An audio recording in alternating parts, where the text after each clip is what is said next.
आपको यह जानना होगा कि आखिरकार रोहिंग्या है कौन और रोहिंग्या शरणार्थी आखिरकार बांग्लादेश में कब और क्यों आकर बस गए थे।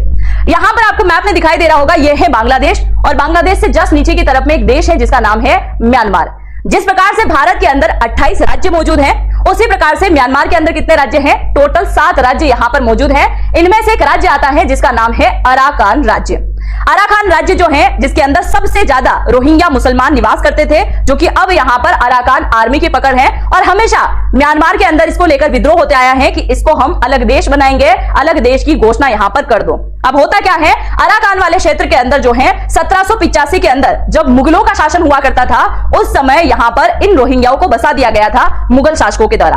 तब से ये यहां पर निवास कर रहे हैं। पर म्यांमार के जो व्यक्ति हैं जो कि ज्यादातर बौद्ध धर्म को मानते हैं, उन्होंने हमेशा इनका विरोध किया और कहा है कि ये हमारे देश के नहीं है, ये बांग्लादेश के हैं। और बांग्लादेश बोलता है ये हमारे देश के नहीं है, ये म्यांमार के हैं। तो इनको इधर से उधर फेंकने का काम लगातार किया जा रहा है।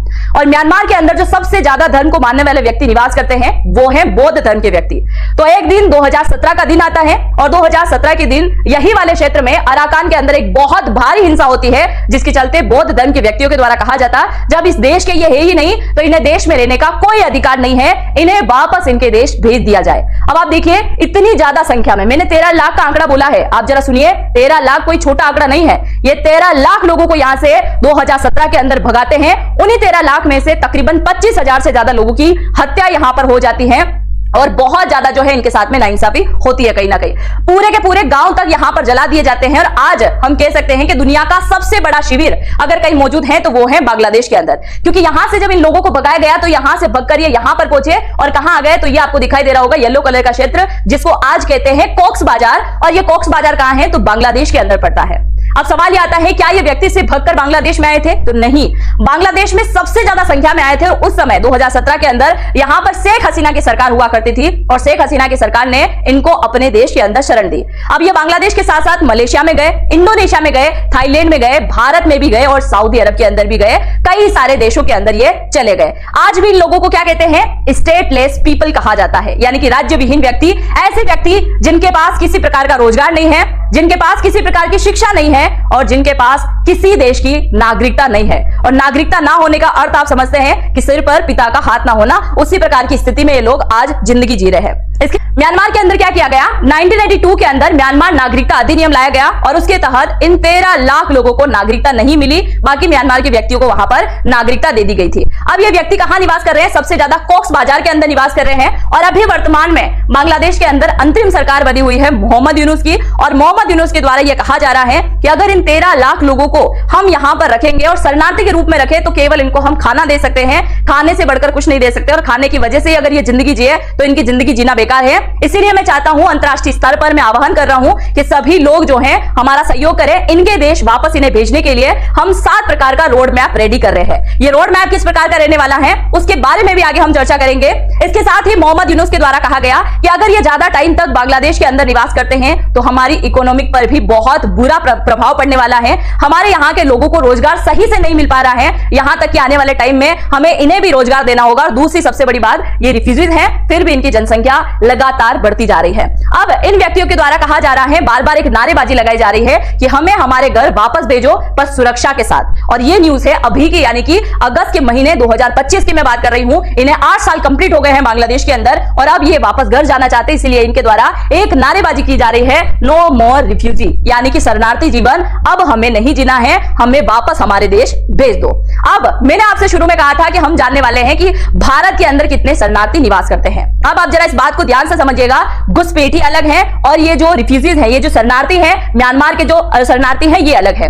घुसपैठी जो हैं कहीं ना कहीं रोजगार प्राप्ति के चक्कर में भारत में घुस आते हैं, चाहे वो बांग्लादेश से हो, म्यांमार से हो, नेपाल से हो, अफगानिस्तान से हो या फिर किसी और देश से हो। वो क्या करते हैं? रोजगार पाने के लिए भारत में आते हैं। और वही हम शरणार्थियों की बात करें तो 2017 में जो नरसंहार हुआ था इनके साथ, उसकी वजह से ये भारत के अंदर घुस आए थे। हालांकि भारत सरकार इन्हें किसी तरीके से रिफ्यूजीज नहीं मानती है, इन्हें घुसपैठिए ही मानती है। अब आप यहां पर भारत में सबसे ज्यादा ज्यादा रोहिंग्या मुसलमान कहां पर निवास करते हैं उनके बारे में जान लेते हैं। यहां पर देखिए आपको दिखाई दे रहा है जम्मू कश्मीर, जो कि नंबर 1 आता है इन रोहिंग्या मुसलमानों का क्षेत्र। जम्मू कश्मीर के अंदर निवास करते हैं। दूसरे नंबर पे आता है हरियाणा।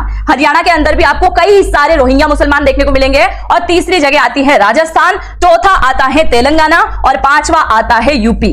इन सारी जगह सबसे ज्यादा निवास करते हैं। क्या आपके आसपास भी आपने कोई रोहिंग्या मुसलमान देखा है तो जरूर से कमेंट सेक्शन में लिख के जाइएगा। अब यहां पर जो बांग्लादेश की सरकार बोल रही है कि हम 7 प्रकार का रोड मैप रेडी कर रहे हैं, उसके बारे में जान लेते हैं। मोहम्मद यूनुस ने पहली बात में कहा है कि हम चाहते हैं कि इन रोहिंग्याओं की घर वापसी हो, यानी कि इन्हें वापस से म्यांमार इनके क्षेत्र में भेजा जाए, पर अपने अधिकारों के साथ में। और यह अधिकार तभी मिलेगा जब इंटरनेशनल स्तर पर इनका सहयोग किया जाएगा। दूसरी बात इन्होंने बोला है कि इनको भेजने से पहले इनकी वित्तीय सहायता होनी चाहिए, ताकि आने वाले टाइम तक कुछ समय के लिए अपनी जिंदगी को सही ढंग से गुजार सके, तब तक इन्हें कहीं रोजगार ना मिल जाए। तीसरी बात कहा गया है कि अराकान और म्यांमार की सेना से सुरक्षा करते हुए इन्हें वापस अराकान क्षेत्र में भेजना होगा, नहीं तो फिर से 2017 जैसी स्थिति हो जाएगी कि यहां पर भेजा और कुछ समय बाद म्यांमार की सेना आई, इन्होंने पिटाई शुरू कर दी, आग लगा दी इनके गांवों के अंदर, फिर अराकान सेना आई तो वो अब जबरदस्ती इनसे काम करवा रही है। वो चीजें नहीं होनी चाहिए। इसके साथ ही कहा है कि इनकी सुरक्षा के लिए, यानी कि रोहिंग्या मुसलमानों की सुरक्षा के लिए इंटरनेशनल स्तर पर एक बहुत बड़ा संगठन बनना चाहिए जो केवल इन्हीं की बातों को ध्यान में रखेगा। इसके अलावा नरसंहार दूसरी बार ना हो, इसकी भी यहां पर ध्यान रखा जाए। अंतरराष्ट्रीय जो कोर्ट है उससे भी इसको लेकर अपील करी है कि इनके साथ में न्याय किया जाए। और सबसे बड़ा सवाल कि इन्हें नागरिकता दी जाए, इसके बारे में भी बात की जाए। अब यहां पर देखिए भारत सरकार बोल रही है कि 1951 के अकॉर्डिंग, यानी कि रिफ्यूजीज कन्वेंशन के अकॉर्डिंग भारत सरकार उस समय भी एग्री नहीं था, आज भी एग्री नहीं है। और 2017, 2021 और अब 2025 के अंदर, यानी कि 17 में भी इनको बाहर निकालने की कोशिश करी जब ये आए थे, 2021 में इन्हें निकालने की कोशिश करी और 2025 के अंदर भी इन्हें भारत से निकालने की कोशिश करी। तो कुछ रिफ्यूजीज के द्वारा क्या किया गया, कोर्ट के अंदर एक बहुत बड़ी अपील की गई। अपील जरा आप ध्यान से सुनिए। इनके द्वारा कहा गया कि हमें भारत से ना भेजा जाए, चाहे हमें यहाँ की नागरिकता ना दे, हमें रोजगार दे दे, हमें यहां से नहीं जाना है। और अगर हम वापस से म्यांमार के अंदर पहुंचते हैं तो म्यांमार हमारी हत्या कर देगा। आप सोचिए, भारत के सामने, यानी कि भारत की सुप्रीम कोर्ट के सामने इनके द्वारा यह बात रखी गई। दूसरा, जम्मू कश्मीर कोर्ट के द्वारा और इसके साथ ही दिल्ली कोर्ट के द्वारा यह कहा गया था कि जब तक ये भारत के अंदर शरणार्थी बन के रह रहे हैं, इनके बच्चों की पढ़ाई और इनके स्वास्थ्य का पूरी तरीके से ध्यान रखा जाए। इसकी बात भी यहां पर की गई है।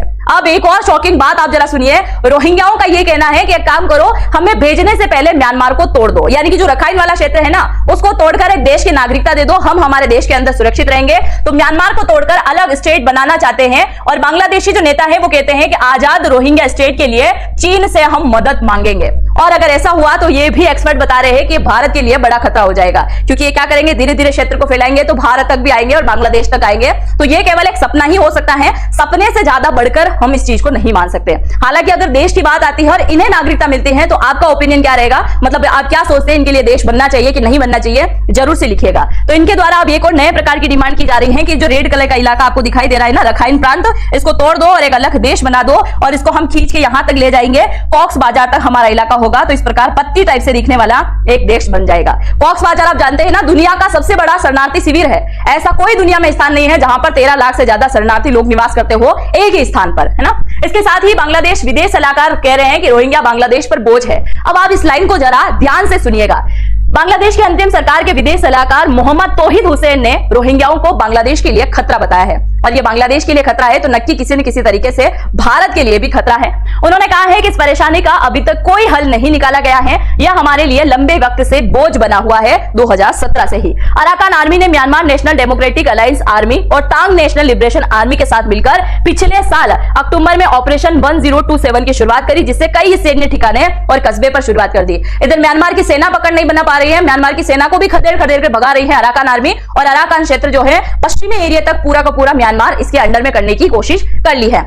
अब इसके साथ ही भारत के अंदर इन रेफ्यूजीज को लेकर एक और बड़ी याचिका दर्ज की गई थी, जिसको भारत सरकार या फिर सुप्रीम कोर्ट हम कहें कि सुप्रीम कोर्ट ने हंसते हुए टाल दी थी। अब आप जरा सुनिए, याचिका में दावा किया गया कि रोहिंग्यों को निर्वासित करके जबरन समुद्र में फेंका जा रहा है और यह इल्जाम लगाया था भारत के ऊपर। क्या कहा कि भारत के अंदर जितने भी रोहिंग्या है, क्योंकि भारत के अंदर आज अगर आप देख के चलो तो तकरीबन 1 लाख प्लस रोहिंग्या भारत के अंदर निवास करते हैं। और घुसपैठियों की संख्या की हम बात करें तो वो 1 से 2 करोड़ प्लस है ना। तो घुसपैठी अलग है और ये अलग है, तो इनकी संख्या इतनी ज्यादा है और इनको लगता है कि यहाँ से भगा दिया जाएगा, इसलिए इन्होंने भारत के ऊपर ही इल्जाम लगाना शुरू कर दिया कि भारत तो हमें जबरदस्ती फेंकने की कोशिश कर रहा है। समुद्र में फेंका गया, जिसकी वजह से 43 रोहिंगी जो है वो पूरी तरीके से वहां डूबने की कगार तक पहुंच गए थे। तब सुप्रीम कोर्ट ने कहा कि मनगढ़ंत कहानी बहुत अच्छी थी, पर जिसने देखा था कि 43 लोगों को फेंक दिया, क्योंकि एग्जैक्ट आंकड़ा इन लोगों ने बता दिया, वहीं इनकी गलती हो गई कि आपको पता है कि जब 43 लोगों को फेंका गया था तो उनमें से कुछ वापस आए और वो केस से आ गए। भाई जब फेंका गया था तो सबको फेंका गया होगा, तो ऐसे मनगढ़ंत कहानियां यहां ना बनाए और उनका केस जो है पूरी तरीके से खारिज कर दिया था। और अब हम बात कर लेते हैं आपके काम की। अगर आपको इनमें से किसी भी एक कंपनी के अंदर नौकरी प्राप्त करना है तो आपको यहां पर एक कोर्स को ज्वाइन करना होगा और उसके बाद आप नौकरी प्राप्त कर सकते हैं। आपका बहुत आसानी से यहां पर सिलेक्शन हो जाएगा, क्योंकि हमारे द्वारा आपको यहां पर सर्टिफिकेट भी दिया जाएगा।